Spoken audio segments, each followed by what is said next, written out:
Well, hello. This is the third chapter that I'm going to read, the third and final chapter from Roald Dahl's Boy, Tales of Childhood, a book that I loved reading when I was a little boy, 30 odd years ago, and illustrated by Quentin Blake, really famous illustrator, drawer of pictures, to do that for a living. How cool is that? And this chapter is quite a tough chapter to read because what happens in it is quite horrible, really. The chapter is called Mrs. Pratchett's Revenge, and revenge is getting your own back on someone, often in a not quite nice way. And what used to happen in schools, and certainly happened to my grandfather, my granddad, is that if you'd been very naughty, you would be punished. Not through a timeout, not even by going to Miss Morrison's classroom, which is terrifying, but, and I'll put the book to one side, by being punished with the cane. Now, I've just popped out into my garden, and this is a garden cane. This is some bamboo.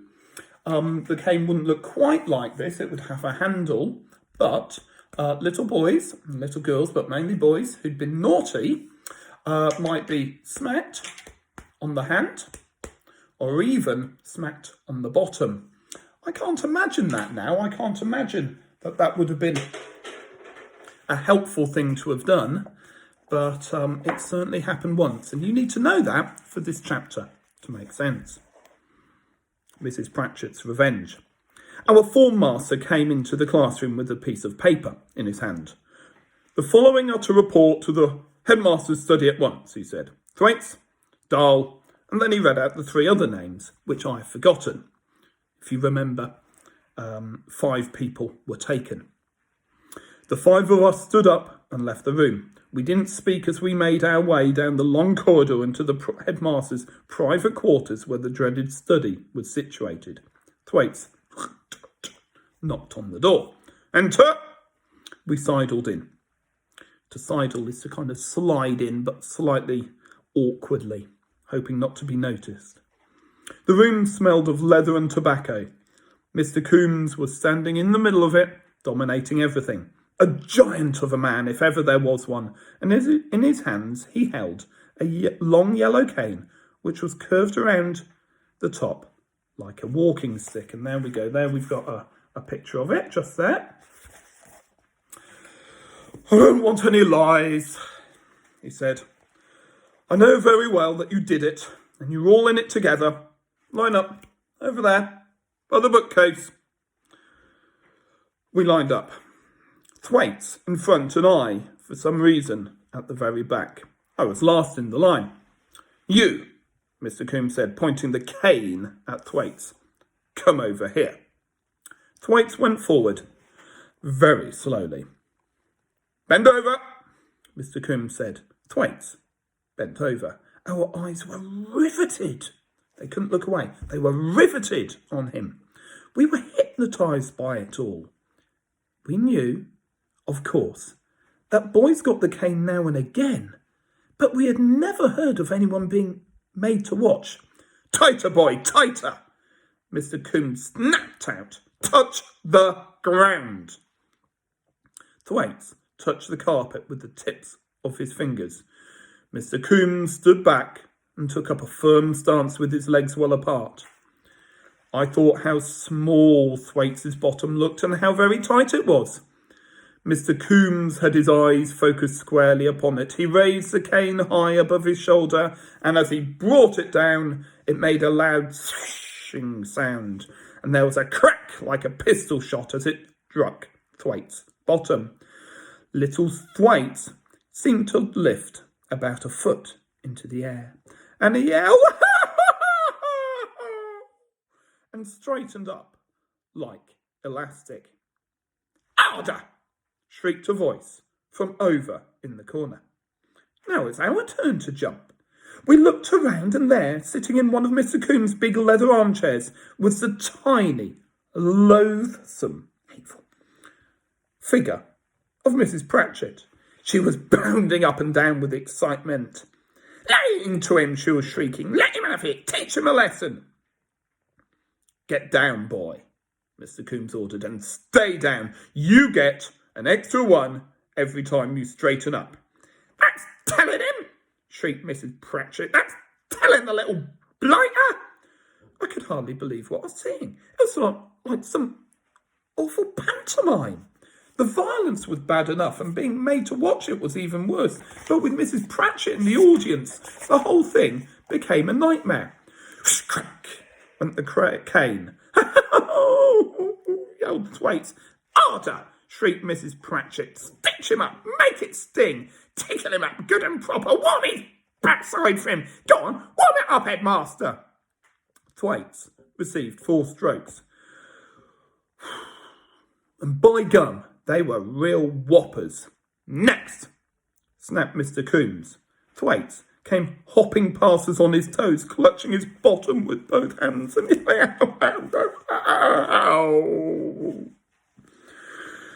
Well, with tremendous reluctance, the next boy sidled forward to his fate. I stood there wishing I hadn't been last in the line. The watching and the waiting were probably even greater torture than the event itself. And there we've got another little picture. Mr. Coombs' performance the second time was the same as the first. So was Mrs. Pratchett's. She kept up her screeching all the way through, exhorting Mr. Coombs to greater and greater efforts. And the awful thing was that he seemed to be responding. He was like an athlete who was spurred on by the shouts of the crowds in the stands. Whether this was true or not, I was sure of one thing. He wasn't weakening. My own turn came at last. My mind was swimming and my eyes had gone all blurry as I went forward to bend over. I can remember wishing my mother would suddenly come bursting into the room, shouting, "Stop! How dare you do that to my son?" But she didn't. All I heard was Mrs. Pratchett's dreadful, high-pitched voice behind me screeching, "This one's the cheekiest of the blooming lot. Headmaster, make sure you let him have it good and strong." Mr. Coombs did just that. As the first stroke landed and the pistol crack sounded, I was thrown forward so violently that if my fingers hadn't been touching the carpet, I think I would have fallen flat on my face. As it was, I was able to catch myself on the palms of the hand and keep my balance. At first, I saw only the crack. I heard only the crack and felt absolutely nothing at all. But a fraction of a second later, the burning sting that flooded across my buttocks was so terrific that all I could do was gasp. I gave a great gushing gasp that emptied my lungs of every breath of air that was in them. It felt, I promise you, as though someone had laid a red-hot poker against my flesh and was pressing down on it hard.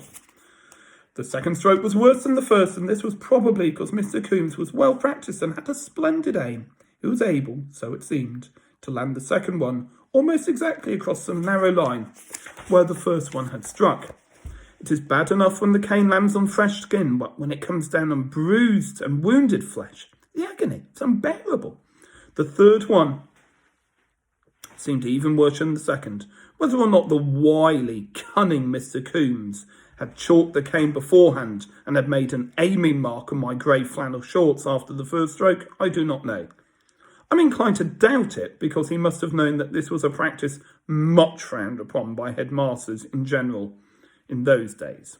It was not only regarded as unsporting, it was also an admission that you were not an expert at the job. By the time the fourth stroke was delivered, my entire backside seemed to be going up in flames. Far away, in the distance, I heard Mr. Coombs' voice saying, "Now get out."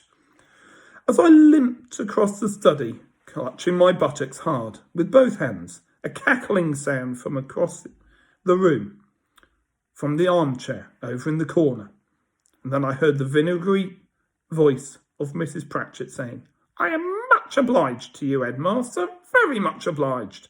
I don't think we's going to be seeing any stinking mice in my gobstoppers from now on."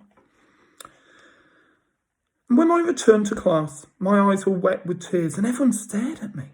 My bottom hurt when I sat down at my desk. That evening after supper, my 3 sisters had their baths before me. Then it was my turn, but as I was about to step into the bathtub, I heard a horrified gasp from my mother behind me. What's this? She gasped. What's happened to you? She was staring at my bottom. I myself had not inspected it up to then, but when I twisted my head round and took a look at one of my buttocks, I saw the scarlet stripes and the deep blue bruising in between. Who did this? My mother cried. Tell me at once. In the end, I had to tell the whole story.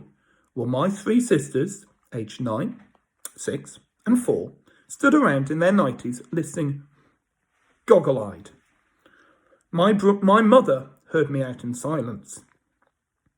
She asked no questions. She just let me talk. And when I had finished, she said to our nurse, You get them into bed, Nanny. I'm going out.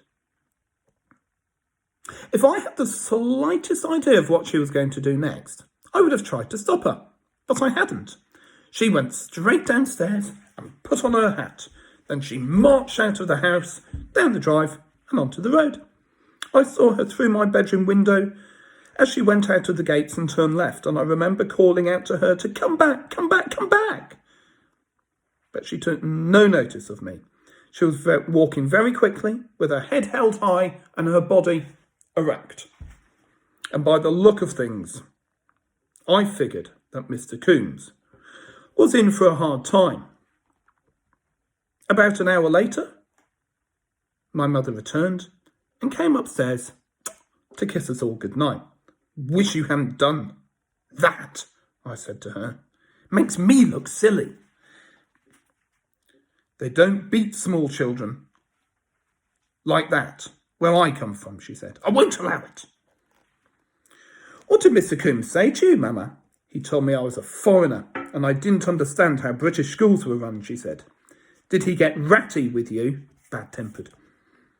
Very ratty, she said.